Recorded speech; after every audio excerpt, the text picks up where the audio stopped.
I'm Rebecca Vincent, the Director of International Campaigns for Reporters Without Borders. Have monitored another day of proceedings at the Old Bailey in the US extradition case against Julian Assange.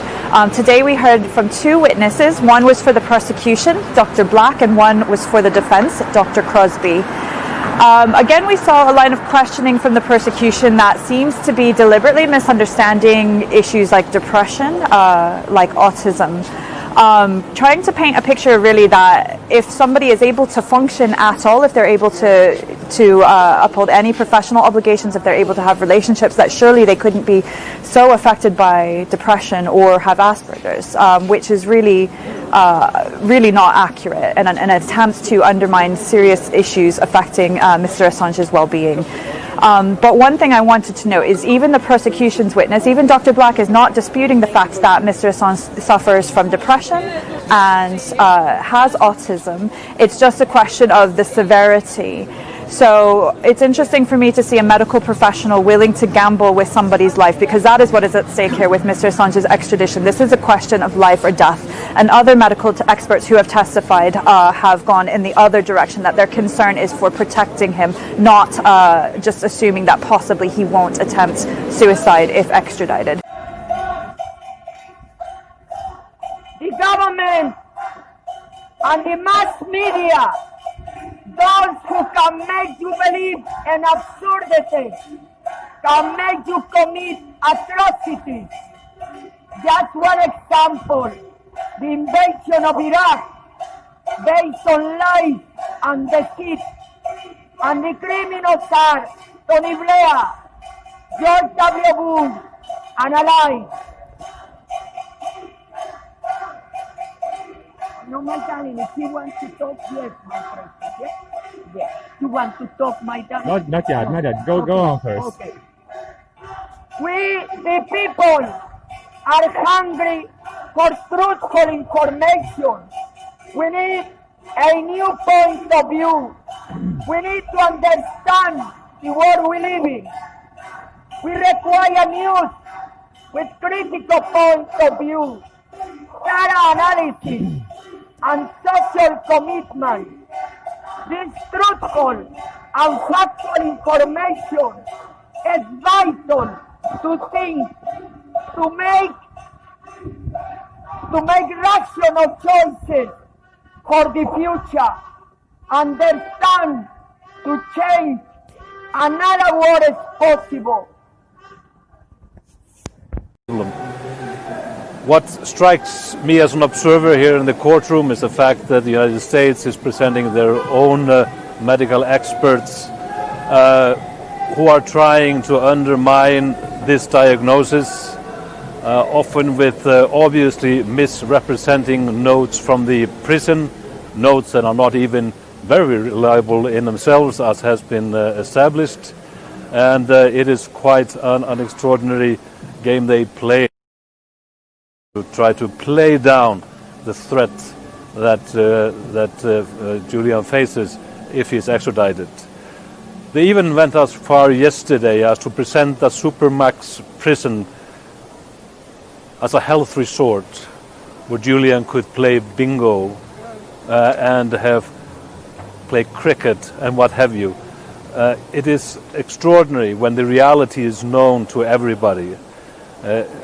What the conditions are inside those prisons, the Supermax prisons, which are hell on earth, and also the conditions that Julian will be under if he is extradited and will have to wait maybe 2 or 3 years even for his trial to begin.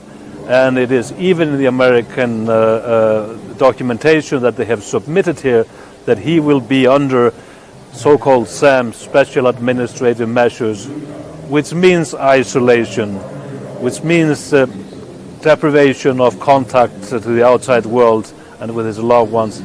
The very same conditions that have exacerbated his suicidal thoughts, as we have heard in this courtroom. Undermine my claim. Intimidation upon me and witnesses was manifest throughout. Despite the institution in Germany of a parliamentary investigation as a result of media scrutiny, impediments were erected to my ability to ascertain the truth.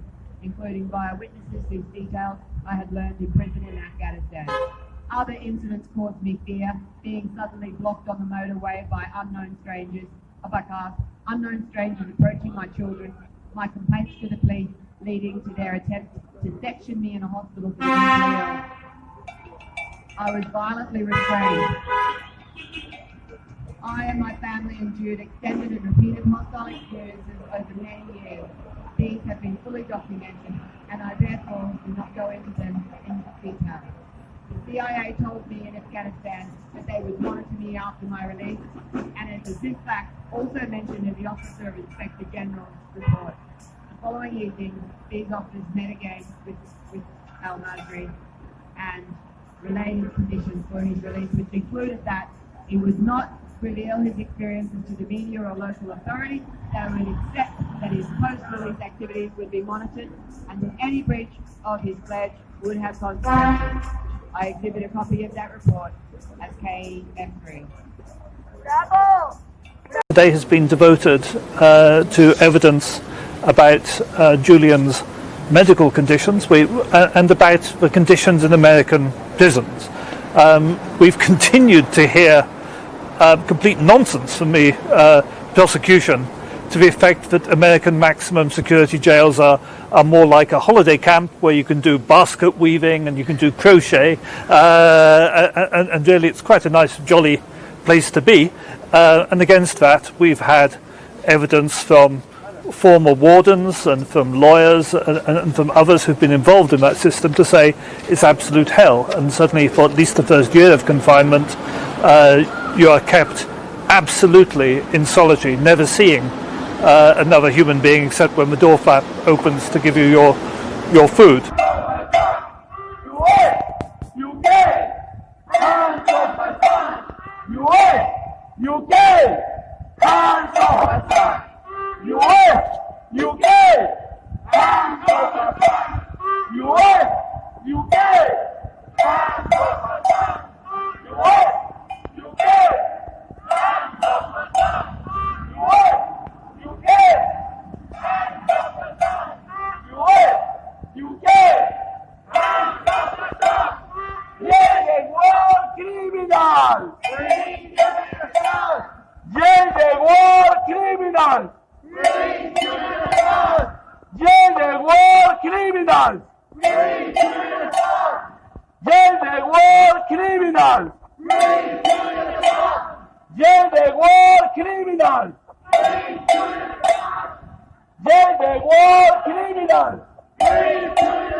There is only one decision. There is only one decision. There is only one decision. There is only one decision. There is only one decision. There is only one decision. There is only one decision. Free, free, Julian Assange. Free, free, Julian Assange. So we remain very concerned because all testimonies have pointed to Mr. Assange's vulnerability. This is somebody who should not be held in custody and certainly not extradited, not just because of his medical conditions, but again, this case against him should be dropped. He should not be detained at all. So we call again for his release and for the charges against him to be dropped and him certainly not to be extradited to the United States. US, UK, hands off Assange. US, UK, hands off Assange. US, UK, hands off Assange. US, UK, hands off